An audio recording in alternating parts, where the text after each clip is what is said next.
Salut les Barks, salut les Smarts, bienvenue dans Catch Up. Catch Up, le podcast officiel des cahiers du catch, où on regarde pour vous, on analyse et on décortique l'émission phare de la WWE Monday Night Raw. Cette semaine, on s'occupe du Monday Night Raw du 30 janvier, le Monday Night Raw du lendemain du Royal Rumble. Je suis donc ringside et avec moi l'amiral Armbar. Comment va l'amiral Armbar? Salut Ringside, ça va très bien et salut tout le monde et bienvenue pour donc ces retombées de ce Royal Rumble qu'on a analysé avec quasiment toute l'équipe, donc disponible sur YouTube et les autres plateformes et donc on va voir ce que ça va donner pour cette Road to WrestleMania. Exactement. Le coup d'envoi est lancé. Le coup d'envoi est donné. C'est parti. Et donc ce Raw qui est à Laredo, au Texas, donc une ville que tu connais bien, hein, tu m'as dit, amiral, hein, tu comptais y aller pendant ton séjour aux États-Unis et tu t'es ravisé, hein, tu m'as dit. Ouais, pas du tout, non. San Antonio avait l'air sympa comme ville, on avait vu des belles images la veille au Rumble, mais Laredo au Texas, ouais non. Exactement. Alors, ce Monday Night Raw, ça commence par l'arrivée du vainqueur du match de championnat du Royal Rumble, c'est-à-dire Kevin Owens, le champion de l'univers, qui vient avec son acolyte, le champion des États-Unis, Chris Jericho. Alors ils sont mal en point, hein. Kevin Owens il a passé un sale quart d'heure quand même pendant ce Royal Rumble. Hmm. Jericho il est pas au top non plus. Euh, donc ils arrivent au ring. Donc Kevin Owens, il est quand même champion parce que Braun Strowman lui a sauvé le coup, hein. Il est intervenu pendant le match, il a défoncé ce bon vieux Roman Reigns. Et donc, du coup, comme c'était un match sans disqualification, Chris Jericho est quand même champion. Alors, Kevin Owens, là, il nous rappelle qui il est, hein, il nous rappelle qu'il est champion de l'univers, et que voilà, il s'en sort toujours gagnant. Il est avec Chris Jericho, et donc il nous rappelle aussi que Chris Jericho, c'est le champion US. Il nous rappelle que personne ne croyait en lui, hein, ce bon vieux Kevin Owens, mais il a passé sa vie, de toute façon, sa carrière à détromper tout le monde. Et donc là, il nous fait une envolée furieuse où il se revendique au final comme The Man. Hein, c'est lui l'homme de Monday Night Raw. Oh yeah. C'est ça. Et ensuite, il va remercier Chris Jericho, hein, de manière très passionnée, très fraternelle. C'est beau. Il met en valeur la performance de ce satané Jericho qui est resté 61 minutes au Rumble, hein, avant de se faire éliminer. Donc là, Y2J, hein, il dit qu'il veut pas trop se la raconter, il veut pas trop frimer, mais bon, il va frimer quand même. Désormais, on l'appellera le 61 man, 61 Minute Man, pardon. Ici, il explique que s'il s'est fait éliminer du Rumble, s'il a perdu, c'est à cause d'une crise de vertige qu'il a eu suite au fait qu'il était placé dans ce cage au-dessus du ring pendant le match entre Kevin Owens et Roman Reigns, hein, puisqu'il était enfermé dans cette cage à peut-être 3-4 mètres du sol. Et c'est évident que c'est pour ça qu'il a pas gagné Rumble, je veux Bah dire. oui, là il était, Moi, il je était à deux doigts. Moi c'était mon favori. pareil. Et voilà, on voyait bien qu'il était pas lichon. Voilà, donc Mm, mm, mm, mm. ça c'est sûr. Après un traitement comme ça, difficile de faire un Rumble en entier. 61 minutes, c'est déjà pas mal quoi. Bon là-dessus, qui c'est qui débarque? Braun. Voilà, l'ami Strowman, le monstre Braun Strowman. Alors les autres veulent le remercier, mais lui il veut pas de remerciement. Lui ce qu'il veut c'est son title shot qu'on lui a promis. Alors Kevin Owens il dit bah, qui c'est qui t'a promis un title shot, j'ai pas souvenir de ça. Alors Braun Strowman il se démonte pas, il dit écoute moi j'ai une vidéo et il nous passe la vidéo où on voit effectivement que Kevin Owens lui dit écoute hein, si j'arrive à battre Roman Reigns, bah, c'est toi le prochain dans la file d'attente pour le championnat donc. Maintenant, voilà, la preuve est là en vidéo. Kevin Owens fait semblant de pas s'en souvenir. Il dit non, c'est sûrement un montage. C'est pas possible, j'ai pas souvenir de cette séquence. Je pense peut-être que c'était Sin Cara avec un masque de Kevin Owens qui disait ça peut-être, je Exactement. pense. Une vaste fumisterie. Une mascarade. Même Braun Strowman, il s'en fout. Il veut son title shot ou bah, il va le briser en deux et pas plus tard que tout de suite. Donc là, c'est enfin le general manager Mick Foley qui débarque. Alors un Mick Foley mécontent de ce qui s'est passé au Royal Rumble, mais il est quand même compréhensif, pardon. Euh, et il impose le match. Voilà. Kevin Owens, tu t'en sortiras pas comme ça. Tu vas avoir ton match avec Braun Strowman, désolé, même si tu es en sale état, même si c'est quand même difficile pour toi, tant pis. Kevin Owens y refuse, il pleurniche comme il sait si bien le faire. Mais il explique que, alors c'est Chris Jericho qui explique que c'est sûrement des effets spéciaux, ce montage vidéo. Mais non, les preuves sont accablantes, donc le match aura lieu. Ce soir, on aura bien l'affrontement pour le titre de l'univers entre Kevin Owens et ce bon vieux Braun Strowman. Voilà, donc ça c'était l'intro. Qu'est-ce que tu as pensé de tout ça, Amiral? Alors j'ai bien aimé le fait que Owens vende vraiment la violence du match qu'il a eu contre Reigns, ce no disqualification match au Rumble. Hmm. Donc vraiment en boitant comme tu disais, ça faisait vraiment genre ok hier c'était un combat épique. Donc ça c'était plutôt bien joué de la part du champion de l'univers. Encore une bonne promo entre les deux avec un Kevin Owens assez rageur, assez énervé, donc un peu plus sur le côté champion colérique et moins light, moins léger que d'habitude. Donc ça j'aime bien cette orientation qui semble prendre, du moins reprendre. Hein. Ça c'est assez agréable. Encore une fois, Jericho avec son nouveau trip, 16 Minute Man, ça fait mouche. Ça marche bien avec le public, c'est fun. Il y a Owens qui lui dit que Jericho dans sa carrière a quasiment passé 5 heures dans des Royal Rumble matchs. Et c'est plus que n'importe quel superstar de la WWE. Alors je sais pas, j'ai pas vérifié ça, mais si c'est le cas, bah encore un accomplissement cette grande carrière de Jericho quoi. Donc ça Hmm. c'était plutôt notable. Et donc l'arrivée de Braun, je trouvais ça un peu marrant, un peu ridicule que Braun Strowman dise oui, alors j'ai une vidéo, allez-y les gars, lancez la vidéo. Je trouve que ça colle pas trop avec le personnage gros bourrin de la montagne et des bois qu'est Strowman. Ouais, je suis Mais bon, d'accord, ouais. pourquoi pas. Ouais, c'était un peu abscon quoi. Ok. Et voilà, après Foley qui débarque, tel Teddy Long venu. Eh bien, il y aura un match. Je fais ce match.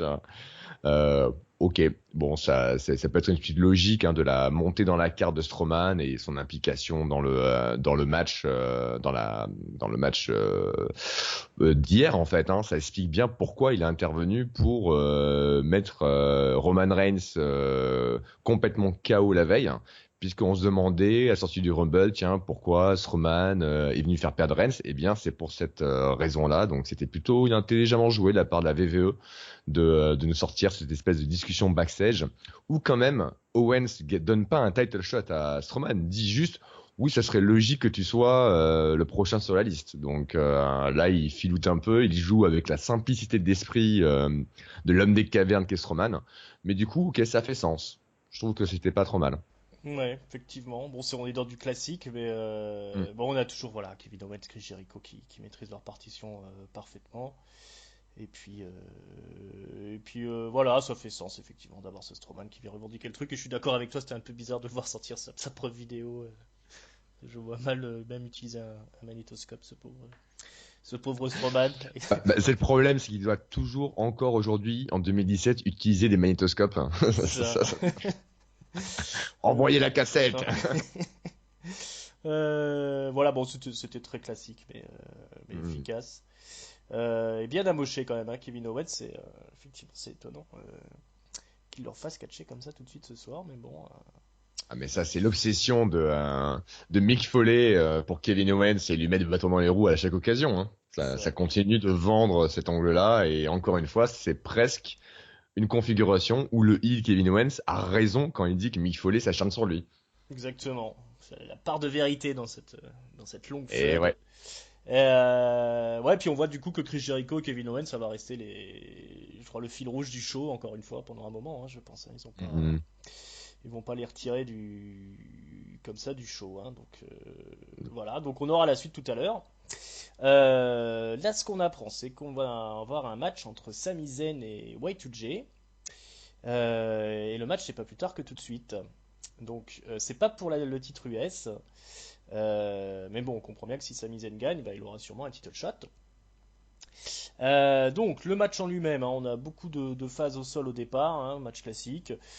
Chris Jericho, il essaye de fuir le combat autant qu'il peut. Il va à l'extérieur du ring, mais Sami Zayn va le chercher à coup de baseball slide. Y2J réplique avec un bon classique springboard dropkick. Il essaye aussi le coup du baseball slide à l'extérieur, mais c'est esquivé. Zen fait son classique moonsault depuis la barricade à l'extérieur du ring.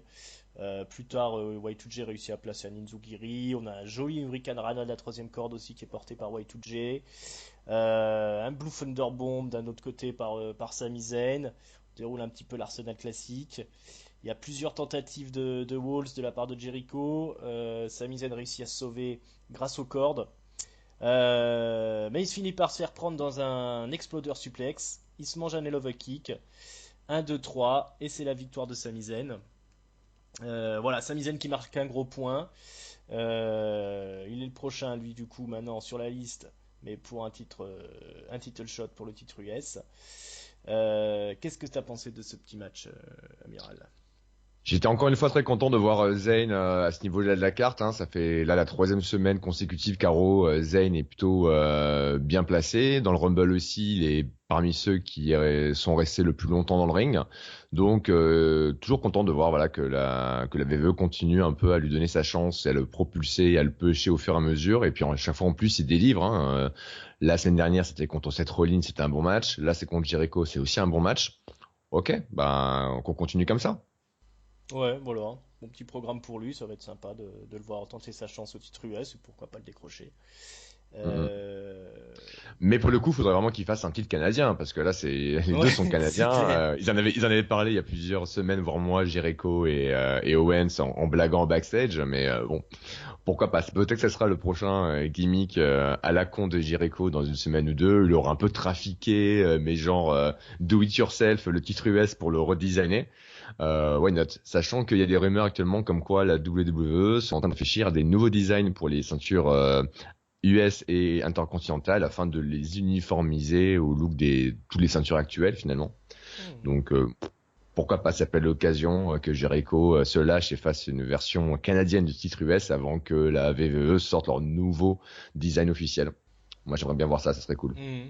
Ouais, c'est vrai qu'à SmackDown, ils font pas mal de références à la ceinture, comme quoi, plus pour de raisons ou d'une autre, ils aimeraient bien la changer. Là, ils en ont pas trop parlé à Raw pour le titre US, mais effectivement, ça peut être l'occasion, justement, que le couronnement de Sami Zayn, pourquoi pas, de changer la ceinture. Alors, ça va peut-être aller au niveau des puristes, mais ma foi, on verra bien. On verra bien. En tout cas, voilà, Sami Zayn, on a longtemps reproché qu'il était un petit peu maltraité. Là, ça se passe plutôt bien pour lui. Et Mm, puis ma foi, Y2J, hein, c'est toujours du bonheur, hein. On ouais. va pas critiquer. Alors, pour la suite, on nous annonce que Seth Rollins viendra ce soir chercher des explications ou en donner au choix, comme vous préférez. Donc ça, on verra ça un peu plus tard dans le show. On nous fait des petits diaporamas du Rumble là, qui sont quand même assez impressionnants, hein, les images du stade rempli là, avec notamment le passage des Lucioles là, de Bray Wyatt et compagnie. Alors par contre, j'ai un petit mot pour le mec qui avait une pancarte Mister Bean là dans le public. J'espère que tu crèveras seul du DAS. Euh, Pendant ce temps, la suite des opérations, Cesaro, Sheamus et Bailey dans les coulisses pour la plus mauvaise promo de l'univers, j'ai l'impression. Ils sont rejoints par Gallows et Anderson. Donc d'un côté ils se font des câlins entre Bailey et Cesaro. Sheamus est là, il est un peu bougon. Ah, ils étaient en train de s'engueuler, Cesaro et Sheamus. Bailey vient les réconcilier. Ensuite Gallows et Anderson débarquent avec Charlotte aussi. Et ils se foutent de la gueule des losers du Royal Rumble. Ils les traitent de nerds, de failures. C'est Nerds. nerds. Toi, t'as bien aimé, tu m'as dit 7,50. Euh, Bah écoute, oui, non, ça dépend. Alors au début, chez Monsieur Cesaro s'engueule, puisque hier au Rumble, ils étaient tous les deux, ils ont perdu la ceinture, les ceintures contre le club, hein, contre Gallows Anderson, premier point. C'est vrai. Mais les deux anciens champions par équipe étaient en lice dans le Rumble match. Et il y a eu deux petits moments clés pour eux. Le premier, c'est Cesaro qui commence à faire tourner avec son spin là, tout le monde, même Sheamus. À un moment donné, il capte pas, il prend Sheamus, il va le faire tourner, puis il s'arrête juste à temps. Et quelques instants plus tard, Sheamus dans le match essaie de le faire passer par la troisième corde. Donc là, on a cru à un heel turn de Sheamus moins une trahison. Donc là, la séquence nous rassure là-dessus. Les deux s'engueulent. Et attends, t'as voulu me faire tourner, ou mieux toi t'as voulu me faire éliminer, etc. Et c'est là que Bayley fait attendez les gars, on se calme. Donc voilà, ça, il continue à jouer sur la tension latente entre les deux, comme quoi ils sont jamais les meilleurs amis du monde, mais que bon, quand il faut aller au match dans le ring, ben ils arrivent à gérer. Et donc Gallows Anderson avec Charlotte, donc trois ceintures quand même, hein, qui se pointent en face, qui se la jouent vraiment du heel classique, qui se foutent de la gueule de ceux qu'on perdu la veille, et qui leur promettent de les exposer ce soir encore. Ok, c'est voilà un mixed tag team match qui s'annonce avec des gens pas mal en termes de capacité, mais on le sait, des mixed tag team match c'est toujours un exercice très casse-gueule. Hmm. Voilà, ouais, une petite séquence cohérente, mais mal interprétée, on dira. Ouais, En tout cas, voilà, moi j'avais rien compris à ce qui se racontait entre Cesaro et Sheamus, hein. d'accord. Entre l'accent suisse et l'accent irlandais. Donc voilà, merci pour Fais-la. cette explication de texte. Je t'en prie, je suis polyglotte, je parle tous les accents, il n'y a pas de souci. C'est parfait. Alors après, on a une petite bande vidéo sur un résumé de la rivalité entre Seth Rollins et Triple H. Alors Triple H, c'est l'homme en costume, hein, qui a l'air visiblement important. Pour les plus jeunes d'entre nous, hein, Triple H, c'est l'ancien champion poids lourd il a marié la fille du patron et maintenant il s'occupe du Performance Center et de NXT. On l'a pas vu depuis des mois, mais là, c'est pas impossible qu'on le voit ce soir. Donc voilà, on nous remonte un petit peu la promo parce que ce qui s'est passé, c'est que Seth Rollins, ça fait des mois et des mois qu'il tourne, qu'il cherche Triple H, mais il le trouve pas. Donc il s'est dit, je vais aller à NXT. Et donc il a débarqué à Takeover. Il a foutu le bordel. Il s'est fait choper par le service de sécurité qui lui a été envoyé par Triple H, qui a quand même pointé le bout de son nez à l'entrée de la rampe d'accès. Et donc, après, on a un petit passage sur Facebook Live, hein, je crois, où Triple H expliquait que, voilà, lui, en ce moment, il joue les créateurs au niveau des NXT. Mais que là, Seth Rollins, qui est aussi une de ses créations, est venu le chercher. Et alors, attention, si on le cherche, eh bien, il a beau être le créateur, il y a aussi le destructeur qui peut apparaître et qui est pas loin derrière. Il faut faire attention, hein, c'est une petite séquence assez courte. Donc voilà, là on remet un peu en place l'historique de cette rivalité. Donc ensuite, on a Stephanie McMahon, hein, on va sur toute autre chose, qui est rejoint par Kevin Owens. Kevin Owens qui vient continuer à pleurnicher par rapport au match qui a été prévu ce soir. Voilà, il explique qu'il est blessé, que c'est pas possible, Foley abuse. Et Stephanie McMahon, elle est de son côté et elle lui explique qu'elle va tout faire pour annuler le match. Elle est très bien habillée, Stephanie McMahon, pour cette émission, avec un joli haut. Oui, totalement. Euh, Suggestif mais pas vulgaire. Suggestif, mais pas du tout vulgaire, hein. Franchement, la grande classe. Et c'est pas évident la WWE d'avoir des femmes qui sont fringuées sexy, suggestives, mais pas vulgaires. Donc C'est ça, c'est ça. Alors on se demande pourquoi cette petite séquence, bah, parce qu'il fallait mettre les cordes violettes pour les cruiserweight, hein, parce que c'est l'heure des cruiserweight. Tony Nese, Mustafa Ali, ils s'affrontent. Du moins ils tentent de s'affronter parce que dès qu'ils sont dans le coin du ring, l'arbitre vient pour stopper l'action. Hein, il les écarte. Ça il peut pas le faire quand c'est des poids lourds forcément, mais quand c'est des cruiserweight c'est plus simple. Donc voilà, comme d'habitude, des colliers arrière, des clés de bras. Mustafa Ali, il essaye de monter sur la troisième corde parce qu'il s'est souvenu que c'était un voltigeur.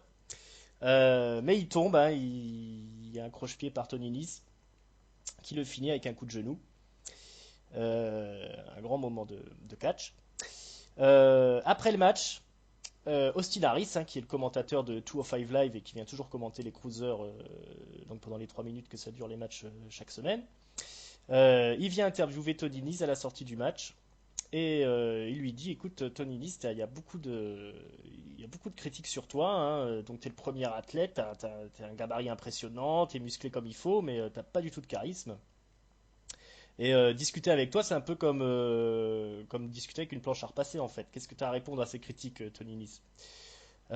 Tony Nese il explique que le premier athlète n'a pas à répondre aux critiques et il s'en va. Et donc Austin Harris, pardon, souligne que bah voilà, Tony Nese il a rien à raconter, hein. On a bien tenté ici de lui faire une interview un peu choc, mais ça donne rien. Qu'est-ce que tu as pensé donc de ce Austin Harris là qui débarque pour un peu titiller les cruiserweight et éventuellement du match, si tu as quelque chose à dire sur le match. Alors le match, je dirais juste une chose. J'ai appris que Tony Nese avait une musique d'intro, hein, parce que je crois qu'on l'avait jamais entendu à Raw. C'est fort Euh, possible. c'est ça. Donc là, il a gagné contre Ali, qui était présenté la semaine dernière, un peu repackagé avec une vidéo. Mm, Donc là, il se fait battre. Donc du coup, on se dit, ok, c'était juste pour montrer que Tony Nese le monter un peu en niveau, on va dire en crédibilité, et je pense que tout ça, avec notamment le segment, l'interview de Harris à la fin, c'est pour peut-être teaser une rivalité entre les deux lorsque Harris sera guéri de sa blessure et que d'après ce qu'on entend, ce qui se dit, Harris ira garnir le roster des Cruiserweight. Donc voilà, ça fait déjà une petite accroche entre les deux. Les questions d'Harris étaient pertinentes ou fun. Ce côté, ouais, t'as des abdos comme une planche à laver, mais ta discussion c'est aussi une planche à laver, donc c'était plutôt bien tourné. Par contre, le problème, c'est qu'effectivement, Tony Nese, au micro, c'est pas ça, quoi. mm. Donc là, on a clairement Austin Harris qui est dans le rôle du heel et qui se fout de la gueule devant tout le monde après le match de Tony Nese. T'as pas de charisme, t'as pas de conversation. Et effectivement, le mec n'a pas de charisme et pas de conversation, quoi. Donc c'est compliqué. C'est ça. C'est triste pour lui. C'est triste le pauvre. Ouais.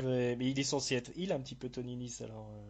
Ben normalement, ouais. Donc, mais là, clairement, c'était Harris qui était en mode foutage de Bah gueule c'est total. À moins ça. que ce soit, à moins que ce soit un face, Mm. mais avec une promo écrite un peu à la John Cena la semaine dernière à SmackDown, genre, je suis un face, mais je me fous de ta gueule et je t'humilie en public. Ah, ah, ah.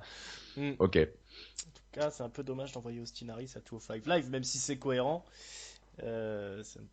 J'aurais préféré le voir dans le roster de Raw ou faire quelque chose à NXT un petit peu, tant qu'à faire. Ouais. Je Euh, suis assez d'accord, mais là, je pense que du coup, ils ont le boulevard pour l'intégrer au Cruiserweights, vu qu'il est aux commentaires de 205 et aux commentaires d'Euro dès qu'il y a des Cruiserweights. Ça fait assez logique, et comme je le disais dans un autre podcast, pour ceux qui connaissent pas la carrière glorieuse de Austin Harris, il a été multiples fois champion X Division à la TNA, qui est la division un peu similaire aux Cruiserweights. Donc c'est vrai qu'il a un peu une étiquette de voltigeur poids plume assez efficace. Donc hmm. on verra bien. Et un sacré talent micro. Donc voilà. Il se peut qu'il Ouais. fasse l'émission tout seul, 205 Live, au final. Mais,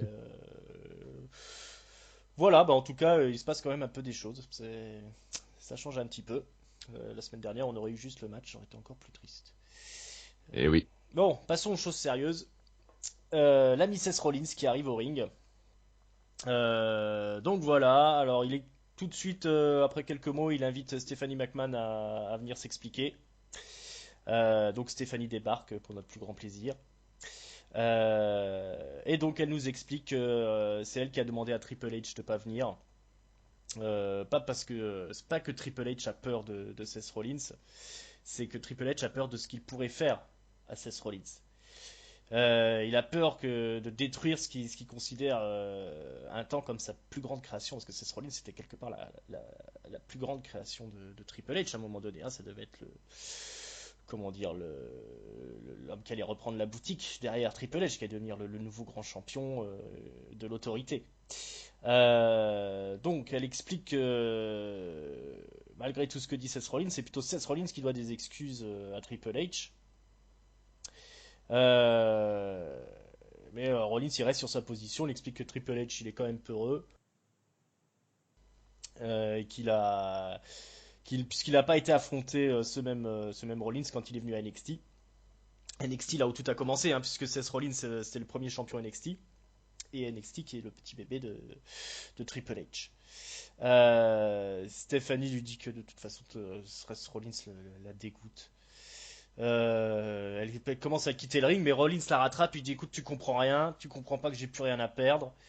Ça va pas se passer comme ça. Qu'est-ce que tu vas faire quand je vais venir vous chercher dans les bureaux? Et là, il va vraiment très loin. Il va vraiment très loin de Seth Rollins. C'est qui, non seulement, il explique qu'est-ce qui va se passer quand je vais venir à ta porte et que je vais tomber sur ton fils seul. Donc déjà, il menace le gosse. Et après, il dit qu'il va non seulement il va aller menacer les actionnaires, quoi, les actionnaires de la WWE dans leur bureau. Parfois, la WWE va trop loin. Et justement, Stephanie McMahon, elle se réveille et là, elle lui dit, écoute, j'ai menti. Là, tu vas trop loin. Je t'ai dit que Triple H ne viendrait pas, mais en fait, Triple H, il arrive, il est sur la route et il vient pour toi. Triple H is coming for you. Voilà, et c'est Tan, tan, la foule est en tan. fureur. On va avoir Triple H ce soir, il va venir casser la gueule de Seth Rollins. C'est là-dessus ça se termine. Alors, qu'est-ce que tu as pensé de cette interview, cet segment choc là avec Seth Rollins qui va trop loin?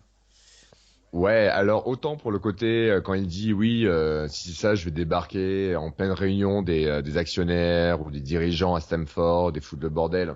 Ça me choque pas tellement, ça on l'avait déjà eu il y a quelques années. C'était Brock Lesnar et Paul Heyman qui avaient fait un segment vidéo justement pour chercher Triple H aussi, il me semble, hein, où ils avaient défoncé des bureaux et compagnie. Bon, sauf que la différence c'est que Brock Lesnar est heel, hein, donc on peut s'attendre à ce qu'il débarque dans des bureaux et foute le boxon. Seth Rollins, on se dit ok, il est fait, c'est peut-être qu'il est vraiment au bout là, il est au bout du truc parce que pour rappeler, il était banni du Alamodome la veille pour le Royal Rumble. Donc ok, il est monté en pression, il est en train de craquer, mais c'est vrai que le truc de dire de supposer à Stéphanie que déjà elle satisfait pas Triple H au pieu, ça j'ai envie de dire ça ne nous regarde pas, Hmm. hein. Et puis effectivement qu'est-ce qui va se passer quand je me pointe chez toi et que vous serez pas là, qu'il y aura vos gosses, tu fais what, qu'est-ce qui se passe quoi, c'était vraiment, alors je sais pas si c'était écrit comme ça, si c'est Seth Rollins qui a glissé quand on a rajouté une couche, mais ouais, c'était très bizarre, Ouais, ça va très trop très très loin. bizarre. Déjà que Ah, à SmackDown, on a eu Natalia qui s'attaquait aux produits dérivés. Ah non, si en plus on s'attaque aux gosses et aux actionnaires, là, il y a peu de y a plus de limites, il y limite. a Où peu de va-t-on? limites. Non, franchement, c'était de mauvais goût. Ce qu'ils ont fait. Ouais, ouais, ouais. Je sais pas, c'est Mais là, pas. pour le Là, coup, je serais vraiment très curieux de savoir si c'était un scénariste, un booker qui avait écrit ça, et que c'était une ligne qu'on a demandé à Seth Rollins de dire, ou si c'est lui qui est parti bien en ça, les cacahuète, quoi. auditeurs. Si vous avez la réponse, n'hésitez pas à la mettre dans la commentaire. Voilà. Nous, commentaire, pardon, dès qu'on a l'info, on vous le dira. Mais effectivement, ça faisait un peu tâche, hein, cette histoire-là. Cette petite Ouais. réplique de trop. Euh, c'est quand même le plus mauvais face de la Terre, Seth Rollins, non? À part toi, tu trouves peut-être que Roman Reigns c'est pire, mais pour moi, Ah ouais. Ouais, ouais, je dirais que c'est encore une fois c'est les bookings, hein, c'est la façon dont oui, oui, oui, ils sont mis en place, etc. Rollins, lui, il a vraiment souffert du fait que pendant X mois on lui a rien fait faire et on n'a pas construit vraiment son personnage face parce qu'il était en mode pause le temps que ça se décante avec Triple H, donc il a vraiment souffert du calendrier, on va dire. Et là, ben ouais, ce genre de promo, ça n'aide pas, hein. Ça n'aide pas du clairement. tout. Alors que j'avais trouvé vraiment excellent le fait qu'il le fasse venir au takeover et enfin ça Mm. c'était cool. C'était exactement ce qu'il fallait Voilà. faire. Mais C'était là, c'est très juste bien. une phrase, quoi. Qu'est-ce qu'ils ont été glisser ça dans Ouais, ouais, l'histoire? ouais, c'est Bon, ça. je suppose que ce sera oublié. De toute façon, on va voir, on en parlera quand on parlera du moment où il y aura Triple H qui Mm. va arriver, hein. Exactement. Parce que cette soirée n'est pas terminée pour la soirée, vous l'avez bien compris. C'est ça. C'est à suivre. Là, on a un petit interlude pour la suite. C'est Cesaro, Sheamus et Bailey, du coup, qui vont affronter donc les champions. Un peu, un Voilà, un petit petit interlude, ouais. interlude. Gallows, Un match à 6 avec trois champions dedans, hein, c'est mais un c'est un interlude. interlude, hein. Donc, il y a Gallows, Anderson, les nouveaux champions par équipe. Charlotte Flair, toujours championne invaincue en pay-per-view, qui a 16 victoires pay-per-view. Hein. Contre les perdants, hein, du Royal Rumble, Cesaro, Sheamus, Bailey. Alors, y a pas énormément de choses à retenir, à moins que si tu as des trucs vraiment intéressants à dire, bah, tu nous le diras, hein, amiral. Mais Oui. Bon, j'ai un truc à dire, je pense que tu le diras, on verra bien. Bon, ça se termine par une victoire des gentils. Bailey qui arrive à faire le tombé sur Charlotte. On a un crossbody quand même à un moment donné, un springboard crossbody de Cesaro qui est un peu botché. Donc un crossbody vers l'extérieur du ring. Il saute sur les cordes et puis il va, mais il tombe, alors il est obligé de s'y reprendre. Et moi, j'ai vraiment cru que ce moment où il réussit à deuxième tenter son crossbody à l'extérieur, hein, de la façon dont il tombe, s'il a fait un peu dans la Mm. précipitation, j'ai vraiment eu peur pour lui parce qu'il semble tomber sur l'épaule ou son bras. Mais j'ai vraiment eu mal. Je me suis remis ce passage-là 2 fois pour me dire, ok, est-ce qu'il s'est gaufré ou pas, mais je sais pas ce qu'il en est. On n'a pas eu de rumeur a priori comme quoi il était blessé, mais il est pas passé loin, je Ouais, pense bah, vraiment. quand ils ont levé son bras, quand il est remonté sur le ring, il avait pas l'air bien. Ouais, ouais. Après, est-ce qu'il Ouais, jouait ou est-ce qu'il avait vraiment mal, je sais pas, mais c'était waouh. Non, mais en plus, c'était le bras sur lequel il a toujours ses straps là ouais, depuis 6 mois. ouais. Il maudit ce Mais il bras. prend souvent trop de risques, hein, Cesaro, parce que c'est quand même un sacré poids lourd au final, hein. C'est un sacré gabarit et il s'amuse à Ouais. faire des envolées comme les cruiserweight. Forcément, c'est risqué. C'est pour ça qu'on appelle ça des prises à risque. Et oui, donc voilà, un beau match assez classique, assez rapide, hein, voilà. Ouais, la seule chose, hormis ce spot-là, ce botch que j'ai noté, c'était quand même à un moment donné, je sais plus qui de Gallows Anderson était dans le ring, qui était contre Sheamus, et il y a Charlotte qui arrive dans deux Sheamus et qui lui met un Oui. coup. Et la Sheamus qui se retourne, qui fait What the fuck? Et là encore une fois, j'ai bien aimé ce truc-là, c'est anecdotique, ça prend 2 secondes, mais voilà, Charlotte, la reine dominante, ok, j'ai en face de moi le Celtic Warrior, rien à foutre, je lui mets une baffe pour le distraire et pour donner de l'espace à mes Hmm. partenaires du soir, quoi. Ok, c'est couillu, c'est audacieux, Hmm. c'est Voilà, bravo. ça légitimise un peu le fait qu'on avait un match mixte, hein, autant qu'il y ait une petite intervention, une petite interaction entre les hommes et les Ouais. femmes. C'est l'occasion, même s'il ne faudra pas que ça devienne une règle. Voilà, donc bah, hein, leur rivalité aux uns et aux autres, ça se continuera la semaine prochaine. Ensuite, on a un segment backstage entre Stephanie McMahon et Mick Foley. Et voilà, Tipac, c'est Mick Foley qui se rebiffe, hein, parce que là, Stephanie McMahon, elle est en train de l'engueuler par rapport au match qu'il a prévu ce soir, et puis bon, son travail en général. Qu'est-ce que tu fais? T'es de plus en plus débile, je sais plus ce qu'elle lui reproche précisément. Mais elle y va méchamment, hein. Elle le traite de débile, elle dit que t'es de plus en plus sénile, tu comprends plus rien, qu'est-ce qui t'arrive? Et là, Mick Foley se rebiffe et il fait attention parce que là, tu me parles vraiment méchamment, je suis gentil, hein, j'ai toujours été gentil avec toi. Là, tu me prends pour un idiot, tu me traites d'idiot, mais moi je suis tout sauf un idiot, donc fais quand même bien attention. Ouais, parce que la semaine dernière, la musique de Hmm, ton mec Triple H qui débarque en plein match pour distraire Seth Rollins, faut pas prendre pour un con. Là, elle dit, bah non, non, non, c'est l'équipe de production qu'on fait n'importe quoi, ils ont appuyé sur un mauvais bouton, je suis pas au courant, etc. Bullshit, hein, bullshit. Voilà. évidemment. Donc là, ça commence à être de plus en plus tendu entre les deux. Et on voit que Mick Foley commence à plus se laisser faire. Donc ça devrait déboucher sur quelque chose. Est-ce que tu as quelque chose à ajouter sur ce petit segment? Non, au final, bah, du coup, juste ça, le match Strowman contre Owens pour l'Universal Championship est confirmé, puisqu'avec ce petit affrontement d'opposition et d'opinion, et ben du coup, Mick Foley reste adamant, hein, il ne plie pas, et donc on aura effectivement le match un peu plus tard. Exactement. Exactement. Et il dit, ça sera tellement un bon match, à moins que quelqu'un, encore une fois, joue la musique du Triple H en plein match, on ne sait C'est pas. ça. On verra bien. Ce sera une surprise. On enchaîne avec le roi des cruiserweight, Neville, Evil Neville, donc qui a gagné au Royal Rumble. C'est lui le nouveau champion des cruiserweight. Donc il débarque et il nous explique que The 205 Live belongs to the King. Donc voilà, tout le monde doit s'agenouiller devant le roi. Voilà, faites-moi une ovation, etc., etc. Complètement mégalomane. Et là, c'est la musique de Rich Swann qui retentit. Rich Swann qui débarque, remonté comme une horloge, mais il nous explique qu'il n'est pas venu pour se battre. Il est venu pour, en fait, pour bah, féliciter Neville et lui serrer la main en signe de respect. Très fair, très fair hein, play, très fair chez play, Rich Rich Swann, Swann. bravo. Euh, c'est tout à son honneur, hein, j'ai envie de dire. C'est pas tous les jours qu'on a un catcheur comme ça Ouais, qui ouais. accepte la défaite et vient féliciter son adversaire. Voilà. Il dit qu'il y aura un Voilà. rematch, il dit qu'il y a un rematch, mais la veille, c'était Voilà, hein, Neville qui il était aurait plus pu jouer fort. la carte de son Ok. rematch ce soir, mais non, ce soir il est beau joueur, il vient féliciter Neville parce qu'ils avaient une amitié de longue durée, hein, ils étaient au Japon ensemble, etc. Il y a des photos qui le prouvent, ils mangent du riz ensemble, ils boivent du saké. Et donc là, Neville, il lui dit, écoute, t'es bien gentil avec ton serrage de main, mais devant le roi, on s'agenouille. Donc tu vas me faire le plaisir de t'agenouiller tout de suite. Bon, Richwan, il est dégoûté, il était vraiment devenu taré en fait, et il veut s'en aller. Mais là, il lui tourne le dos, ouais, il tourne les talons, et là, Neville, il lui dit, ben, on ne tourne pas le dos à son roi, et il l'attaque dans le dos. Mais la bagarre tourne à l'avantage de Richwan, et donc ben, Neville préfère s'en aller.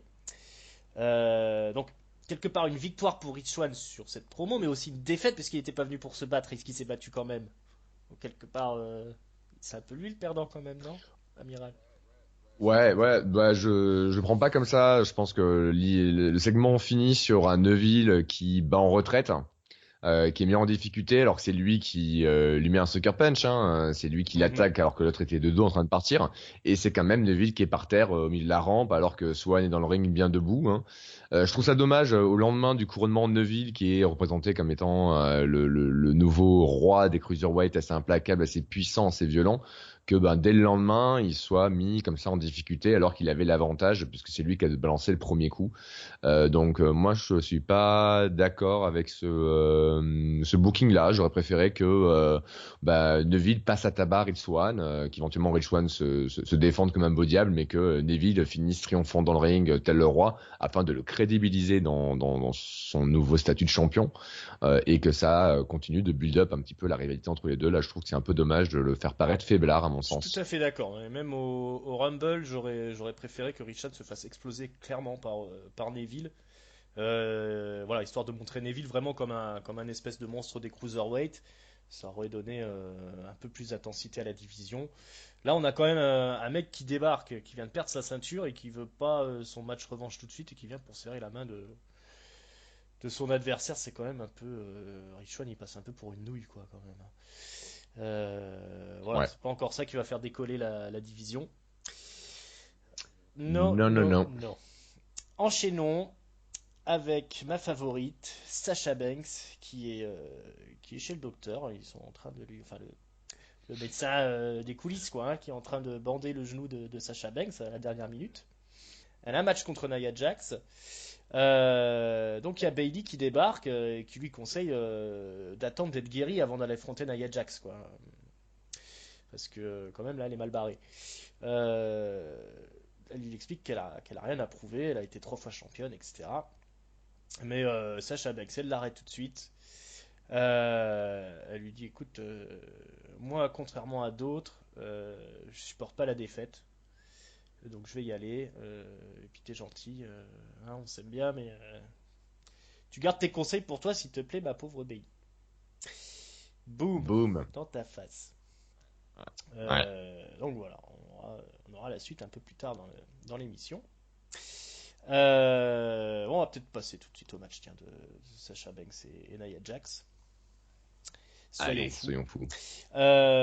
Donc, c'est encore une fois du selling à fond de Sasha Banks. Alors, notamment, il y a de cette full Nelson là, de Nia Jax portée sur Sasha Banks à l'extérieur du ring où elle va exploser contre le poteau. Ça, c'était magnifique. Et ensuite, ça enchaîne sur une prise de soumission. Euh, alors, c'est-à-dire Nia Jax prend Sasha Banks et elle fait quasiment un nœud avec. C'est une clé de genou au départ, mais alors elle arrive à plier complètement Sasha Banks. Et alors là, Mm, mm, tu vas mm. me dire, si j'ai pas rêvé, mais il y a la cloche qui sonne, mais elle a pas abandonné Sasha. Non, tu n'as pas rêvé, c'est la fin de match, c'est assez incompréhensible parce qu'on n'a même pas Ouais, l'impression que l'arbitre fait même pas de l'arbitre signe, hein. Hmm. fasse signe en fait, hein. on aurait pu être genre l'arbitre qui estime que ok Banks est trop en mauvais état pour continuer, il prend une décision d'arrêter le match. Mais non, en fait, il y a un moment de Hmm. flottement réellement de l'arbitre, des deux catcheuses. On sait pas trop ce qui se passe, on sait pas qui a déclenché donc l'arrêt du match. On sait même pas du coup, c'est un no contest à la fin, je crois. Hein. C'est même Écoute, pas. je sais pas, parce que comme tu dis, y a pas de... l'arbitre il a pas fait de signe. C'est vrai qu'ils ont arrêté le match comme ça. Je pensais que moi qu'on allait voir Bailey dans la Timekeeper Arena et que c'était elle qui aurait sonné le truc, histoire d'arrêter les frais, mais Bah, même même pas, pas. pas d'explication. Ouais. C'est assez Donc ça va incompréhensible rester quoi. un petit mystère. Quand on en saura plus, on vous le dira. Si vous avez des explications, n'hésitez pas à les mettre en commentaire. En tout cas, le match est terminé. Nia Jax s'acharne sur Sasha Banks et là Bailey arrive pour sauver sa copine. Donc voilà, après un peu après le match, on les verra, enfin après la pub, on les verra revenir dans les coulisses. La pauvre Sasha Banks en boitant. Qu'est-ce que tu as ajouté sur ce segment-là, cette rivalité-là, toujours entre Sasha Banks et Nia Jax avec la petite intervention de Bailey? Bon, pas grand-chose. Ça continue logiquement. C'est clair que c'était complètement perdu d'avance, a priori, que Banks, après ce qu'elle s'était mangé la veille au Rumble, dans le pré-show du Rumble, qu'elle puisse être en état de pouvoir défier et gagner contre la titanesque Nia Jax. Hein. Donc, logique qu'elle perde. Après, voilà, le finish complètement étrange de ce match me laisse un peu pantois. Mais bon, voilà. Ouais. Rien Bon, au rien de moins plus. ils ont booké bien fort Nia Jax. Sacha Banks, c'est quand même la candidate Mm, mm. idéale pour faire du selling comme ça, se faire détruire par Nia. Euh, Ouais, ouais, carrément. Elle est, comme tu l'as dit, quand elle se fait faire un nœud des jambes, Banks a une ouais, c'est flexibilité beau. assez Mm. incroyable du corps. Elle fait des très jolies chutes à l'extérieur du ring. On a l'impression qu'elle se chope tout sur le passage au Mm. coin de la gueule. Donc c'est vrai que c'est un peu la Dolph Ziggler féminine. Elle prend des bumps comme une Mm. folle furieuse. Voilà, faut juste qu'elle apprenne peut-être à. On espère qu'il n'y ait pas vraiment une blessure derrière, hein, que ce soit vraiment que de la comédie, puisqu'elle a déjà été blessée plusieurs fois, Banks, depuis son arrivée au main roster, donc faut C'est quand même ça. faire gaffe. Mais voilà, bon, on verra pour la suite, hein, ça se présente plutôt bien toute cette rivalité. Alors, après, qu'est-ce qu'on a? On a Kevin Owens dans les vestiaires qui est rejoint par Y2J qui lui annonce que le match avec Strowman est toujours d'actualité pour plus tard. Là, Kevin Owens veut s'assurer que Y2J surveillera bien ses arrières pendant le match. Euh, mais Y2J, il est pas vraiment motivé, il cherche un peu à se défiler. Mais Kevin Owens, ça reste bon an, mal an, il arrive à le convaincre. Donc nous voilà à ce fameux match Kevin Owens contre Braun Strowman. Et on a Y2J qui sera au commentaire. Donc il arrive auprès des commentateurs. Y2J il explique qu'il a un plan hein, quand même. Là-dessus, donc Kevin Owens est dans le ring et c'est l'arrivée de Braun Strowman. Mais Braun Strowman il va pas au ring, il se dirige vers les commentateurs et il attaque direct Jericho, lui met un violent coup de pied, il l'attrape, chokeslam à travers la table des commentateurs.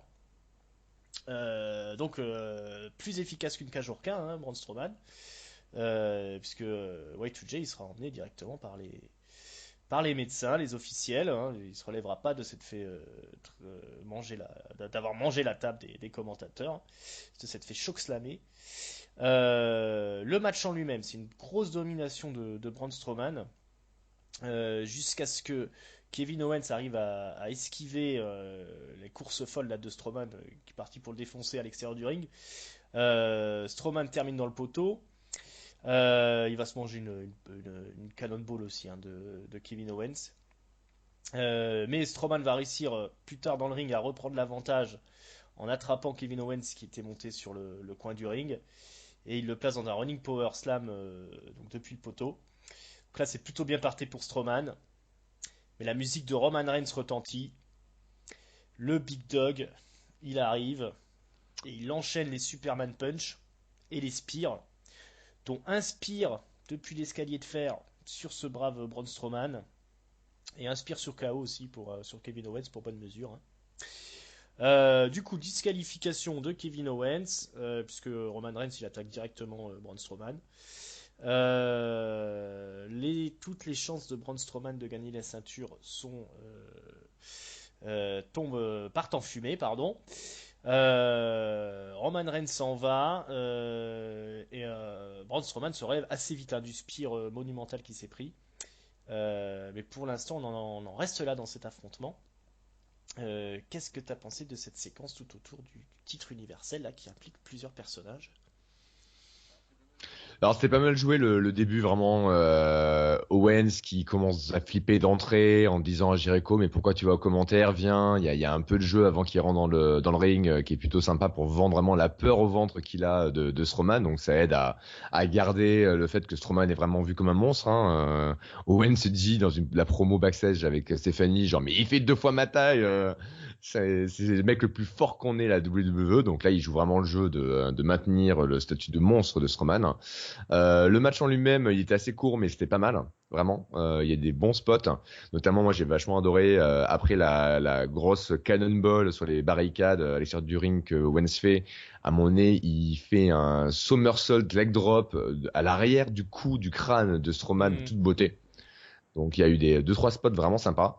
Après bon Reigns qui débarque, logique hein, vu ce qui s'est passé la veille au Rumble. Sauf que bon ben Reigns c'est un peu un face donc est-ce que il va lui-même empêcher un mec de gagner la ceinture d'Owens alors que lui-même a subi ça plein de fois hein. Ouais. Reigns est le premier à dire ouais Owens tu gagnes que parce que y a Jericho qui triche etc. Et là qu'est-ce qu'il fait Reigns? Eh bien il fait une disqualification en intervenant dans le match donc il fait la même chose. Donc comme dirait Hank, hein, salut à lui, cohérence, voilà. Et bon, bah, ça finit sur Reigns qui part vaillant après avoir Suckerman punché et spiré tout ce beau petit monde. Hmm. Mais quand Ok. même valeureux Roman Reigns d'aller affronter Braun Strowman. D'autres Ah bah se en seraient même temps c'est défilés normal. quand même. Attends, c'est pas Et un bon gars, c'est pas un mauvais gars, c'est juste le gars le quoi, Big Dog, voilà, le le gros gros chien. chien. Ouais. Donc à voir, est-ce qu'on aura forcément on s'avance de plus en plus vers un Strowman Ouais. versus Reigns, est-ce que ça sera pour Fastlane, est-ce que ça sera pour Mania avant que je pense que ça va être pour Fastlane et Reigns aura le Taker pour Ouais. Mania, tu vois, il va se faire les deux d'affilée, paf paf, tranquille. Une balade au parc hein, C'est pour le ça. gros chien. Après, je sais pas, parce Voilà. qu'ils ont l'air quand même d'investir pas mal dans Strowman, hein, donc à voir. À voir. Ouais. Mais du talent quand même hein, dans le ring à chaque fois. Il se débrouille bien tout cela entre Oui, Kevin Owens. bien sûr.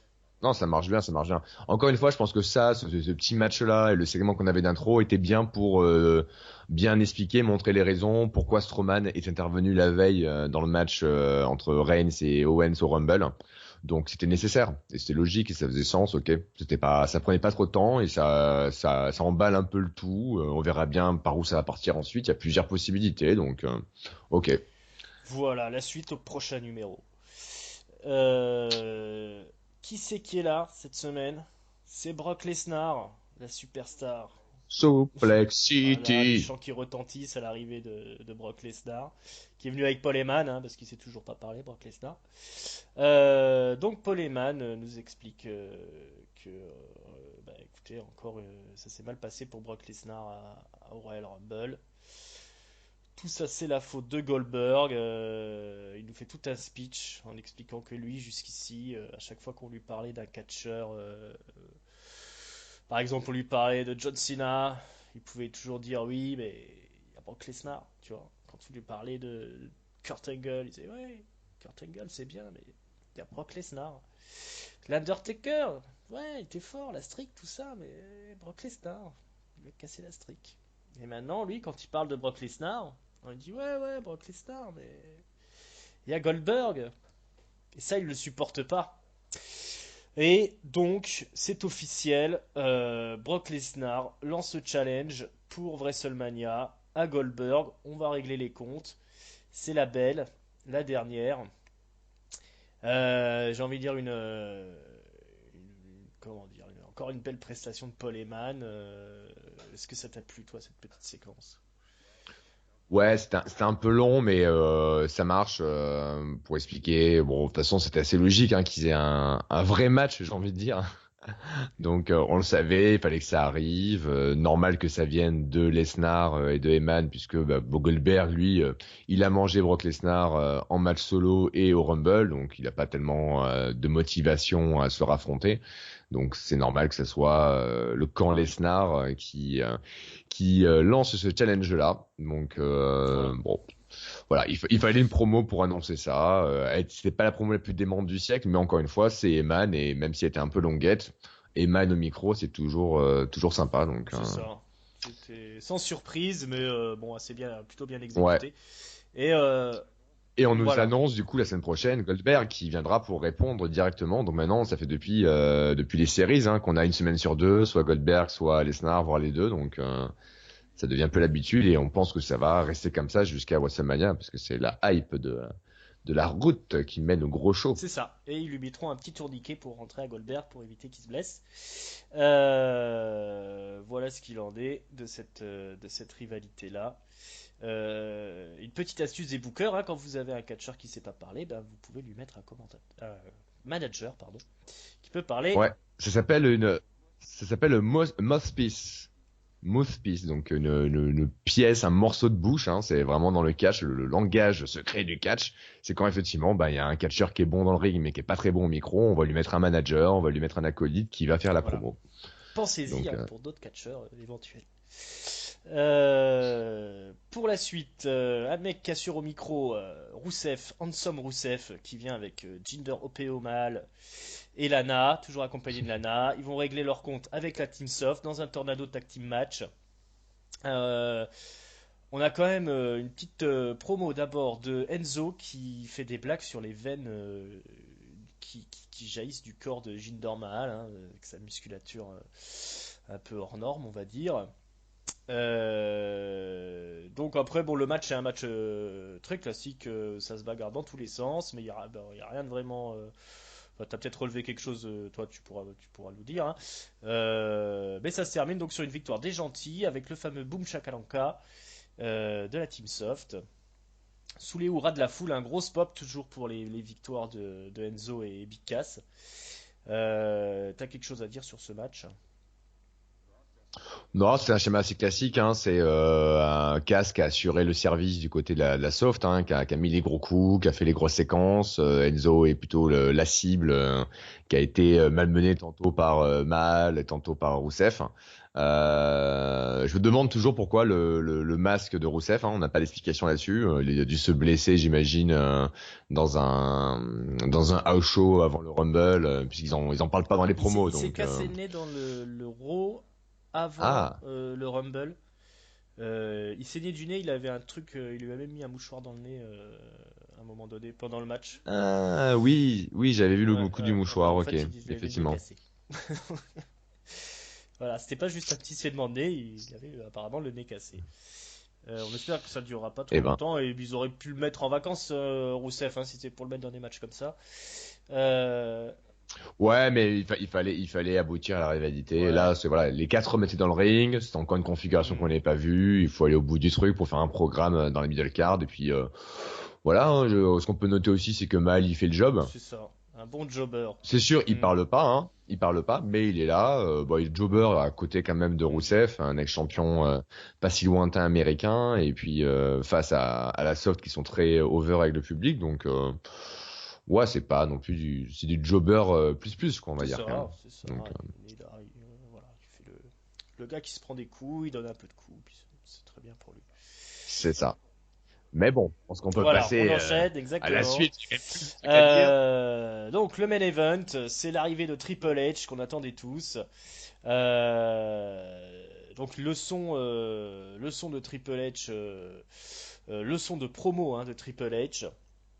En même temps, il est bien aidé par la réalisation. Hein, quand ils ont Triple H, ils sortent les gros plans, donc les travelling avant, etc.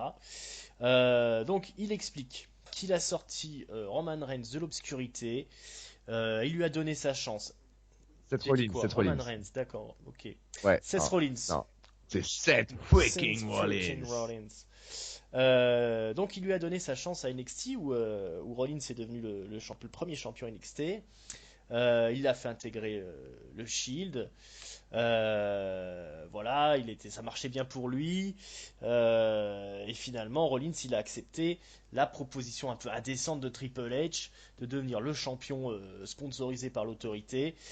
Et quand il a accepté, il a bien accepté, quoi. Il n'a pas réfléchi à deux fois. Seth Rollins, il était bien impliqué dans l'histoire.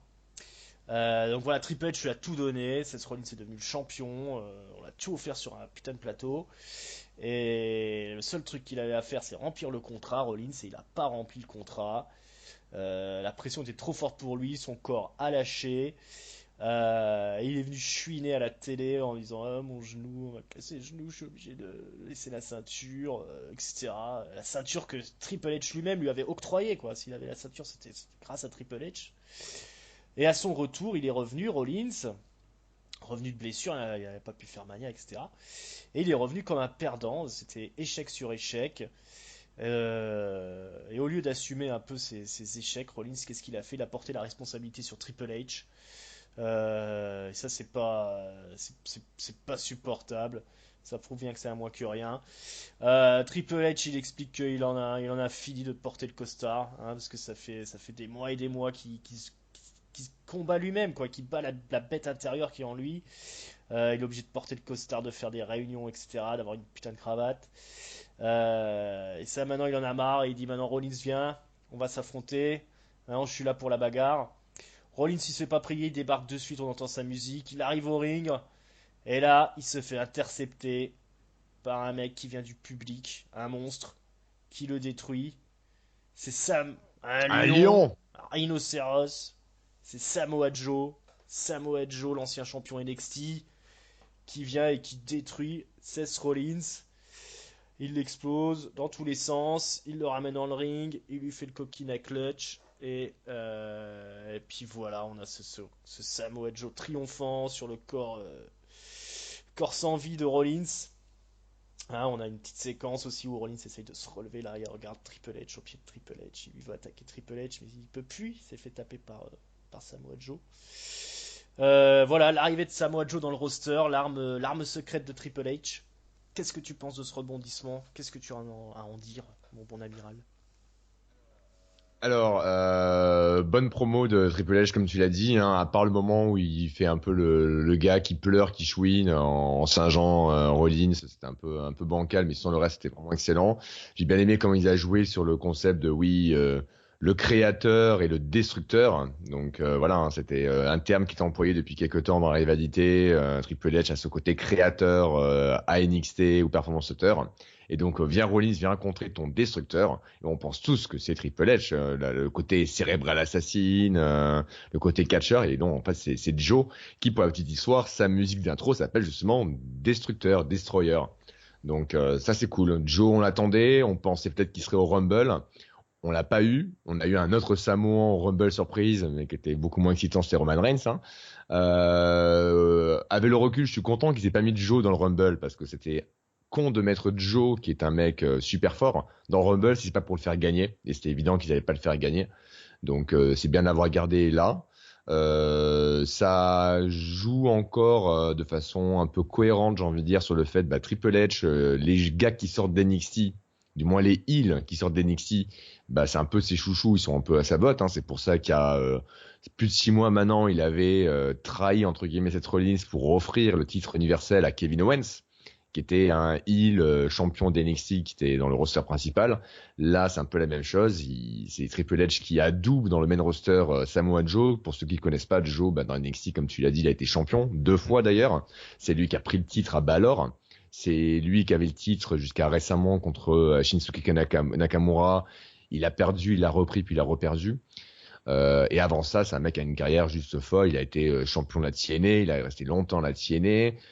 Il a été au Japon, il a eu une grande rivalité absolument magnifique contre CM Punk à la Ring of Honor il y a bien longtemps. Donc c'est un gars qui est un vétéran du ring absolu, voilà, qui est la machine à soumission Il connaît vraiment, malgré son gabarit, plein de transitions, de prises de soumission de façon assez impressionnante. Il fait des prises aussi, genre des brainbusters ou des musclebusters absolument dantesques. Et il est quand même très rapide malgré son poids. Donc c'est un gars qui a une capacité dans le ring forte. Il a déjà été face, mais c'est dans le côté heel forcément que naturellement il est le plus intéressant. Donc là, je suis content de voir Joe arriver, ça c'est clair. Fallait qu'il bouge à NXT, c'est fait maintenant. Et pourquoi pas, plutôt que d'avoir cette rivalité, ce match qu'on voyait arriver depuis des mois entre Triple H et Seth Rollins, qui paraissait un peu trop cousu de fil blanc, eh bien, l'originalité, la petite surprise dans cette rivalité, c'est finalement l'insertion de Joe au milieu. Et ça, je trouve ça cool. Vraiment. Exactement. C'était joliment exécuté, c'était percutant, c'était surprenant. Enfin, Samoa Joe arrive dans le roster. Moi, je suis complètement fan de Samoa Joe, donc c'est que du bonheur. Triple H qui en fait sa création, c'est un peu culotté quand même.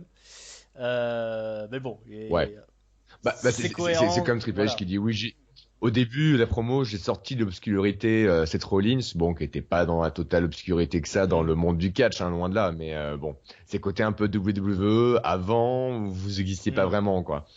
Donc ouais, c'est un peu culotté comme tu dis, mais pourquoi pas, ça a assis encore le côté de, il a son pouls de catcheur à NXT, Triple H, et du coup les heels, eh ben, ils bossent par défaut pour lui ou avec lui, Ouais. donc Là, pour le coup, on est dans la cohérence, quoi.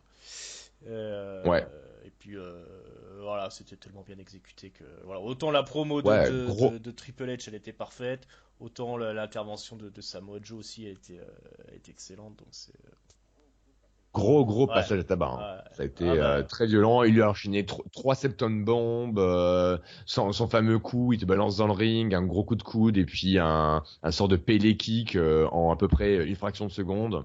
Et puis le coquina clutch qui est pas impressionnant visuellement comme prise, mais quand tu vois la carotte de Joe qui t'étrangle comme ça, tu fais OK, ça va c'est pas être clair, agréable. c'est clair. Ah bah Donc il voilà. rigole pas hein, quand il y va Samoa Joe. Mm, mm. Euh, D'ailleurs, à tel point que petite mauvaise nouvelle suite à ce segment quand même, ah, hein. C'est que Seth Rollins est de renouveau blessé ah au merde. genou.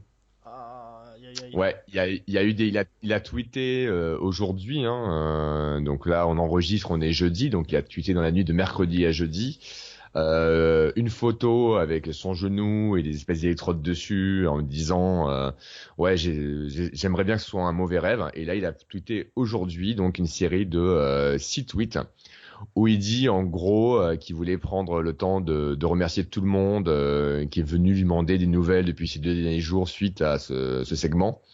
La vie, elle fait pas forcément toujours ce qu'on veut, mais ce n'est pas une excuse pour se rendre. S'il y a des obstacles, les obstacles, ça nous permet de pouvoir évoluer et grandir. Donc il dit qu'il a son genou qui avait été réparé par une chirurgie hein, qui est reblessé. C'est un truc qui est vrai de ce qu'il dit sur les Twitter. Hein, c'est pas une kayfabe, hein, c'est pas pour la comédie. Et qu'il y a plein de trucs, il sait pas trop en ce moment hein, comment ça va se passer. Mais une seule chose reste sûre, c'est sa résolution. C'est pas la fin pour lui. Ce ne sera pas la fin tant qu'il n'aura pas réclamé le trône. Et pour ça, combattre et défaire Triple H, c'est la seule façon. Donc il faut qu'il tue le roi pour réclamer ce qui lui est dû. Donc il va travailler de plus en plus fort qu'avant, pour revenir sur le ring. Voilà. Donc en gros, a priori, ça serait pas de la comédie cette blessure, mais on n'a pas d'informations maintenant ou le moment où on enregistre le podcast. Combien de temps? Est-ce que c'est une blessure qui va l'écarter seulement 2-3 semaines du ring, ou est-ce que il va devoir repasser sur le billard? On lui souhaite pas, hein, ça c'est clair. Mais voilà. Fin de carrière anticipée donc pour Seth Rollins, tué par Samoa Joe. J'étais pas Ouais, du alors tout au courant, là, j'ai tu me mines le moral. ouais, ouais, ouais, j'ai vu ça juste un quart d'heure avant qu'on lance D'accord. l'enregistrement. Je regarde un petit peu et voilà. Et j'ai regardé la séquence de Joe justement et je vois pas de moment Ouais, où ses genoux sont ciblés. Mais encore une fois, la première fois que Rollins s'est blessé, c'était pas sur un coup, c'est ouais, lui qui s'est mal réceptionné en fait. Et là, c'est vrai qu'il se fait un peu envoyer à droite à gauche dans les barricades, dans les escaliers Hmm. en fer. Donc ça peut être un choc qui a Ouais, rebougé puis un peu c'était dans le pas de la genou, un gnognotte, moment hein, il s'est son mal opération réceptionné. Seth Rollins, donc Non, c'était voilà. un gros truc, hein. Et pour le coup, non, il y avait aucun coup de la part de Joe qui Mm. ciblait le genou, donc voilà. Donc peut-être que c'est un truc pour nous embrouiller l'esprit, mais vu là la succession de tweets, j'ai pas l'impression. Donc ça risque un peu peut-être de chambouler les plans, cette histoire. On verra. Je souhaite pas. J'espère vraiment que ça va juste l'écarter pendant 2-3 semaines maximum, hein, Ok, et puis voilà. ok. Bon, bah, on en saura plus dans les jours qui viennent. On verra ça, on vous en reparlera la semaine prochaine. Pour l'heure, c'est l'heure du mot de la fin. Une note, un top, un flop. C'est parti. Alors, le flop, bah, le mix tag team, hein, donc entre Cesaro, Sheamus, Bayley et le club et Charlotte, hein. C'était la promo qui était vraiment pas terrible, le match qui était pas terrible. C'est dommage pour des gens qui sont champions, qui l'étaient jusqu'à hier ou avant-hier ou qui vont le devenir bientôt. Il y a mieux à faire que ça, je pense, hein. C'était vraiment cheesy dans le mauvais sens du terme. Donc ça, voilà pour ça. Le top, ouais, ben le retour de Triple H et surtout bah, l'arrivée de Joe, hein, ça c'est clair, hein. Je pense que je te le vole Hmm. peut-être, hein, ce top, mais aucun problème si tu veux aussi le prendre. Voilà, c'est comme on le disait, ça fait super plaisir de le voir. Il va être un bon élément, même si il y a longtemps je m'étais dit c'est dommage s'ils sont dans le même show Joe et Owens parce qu'ils peuvent avoir un peu le même gimmick Ouais. en tant que heel. Ce côté imposant, très agile malgré leur gabarit, bon micro et Hmm. destructeur. Mais vu comme ils ont tourné Owens ces derniers mois en le faisant plus fourbe et Hmm. fuyard quelque part, bah du coup ça peut bien se compléter. Donc pourquoi pas, faut voir ce qu'ils vont en Hmm. faire. Ça va se pas redite en fait, hein. Ça c'est un peu le risque, hein.